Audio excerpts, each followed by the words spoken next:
Hi, hello everyone. 15 to 2026 TNPSC Assistant Public Prosecutor exam கேட்ட ஒரு max question. The greatest number which on dividing 1657 and 2037 leaves remainder 6 and 7 respectively அப்படி கொடுத்துருக்காங்க. 1657 மற்றும் 2037 என்ற எண்களை ஒரு மிகப்பெரிய எண்ணால் வகுக்கும் பொழுது முறையே 6 மற்றும் 5 மீதியாக கிடைத்தால் அந்த மிகப்பெரிய எண் யாதுன்னு கேட்குறாங்க. 5 ஆப்ஷனில் ஆப்ஷன் ஏ 127 தான். எப்படின்னு பார்க்கலாம். ஸோ ஃபஸ்ட்டு பாருங்கள், ஃபஸ்ட்டு நம்பர் என்ன 1657, அதுலேருந்து 6 கழிச்சிடும் 1651 கிடைக்குது. 2037 அதுலேருந்து 5 கழிக்கும் போது 2032 கிடைக்குது.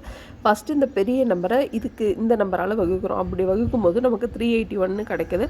இங்கே பாருங்கள் 2032 எப்படி எழுதலாம், 1 × 1651 + 381 எழுதுறோம். ஓகேவா.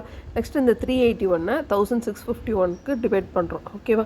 அப்படி டிவைட் பண்ணும்போது நமக்கு ரிமைண்டர் வந்து 127 கிடைக்குது. 4 டைம்ஸ் ஆஃப் 381 + 127. திரும்ப இந்த 127ஆல் 381 டிவைட் பண்ணுறோம். 381 டிவைட் பண்ணும்போது 3 டைம்ஸ் கிடைக்குது. ரிமைண்டர் 0ன்னு வந்துடுது. ஓகேவா. அப்போ அந்த மிகப்பெரிய எண் என்ன அப்படின்னா 127 தான். ஸோ இந்த கொஷனுக்கான ஆன்சர் ஆப்ஷன் ஏ. தேங்க்யூ.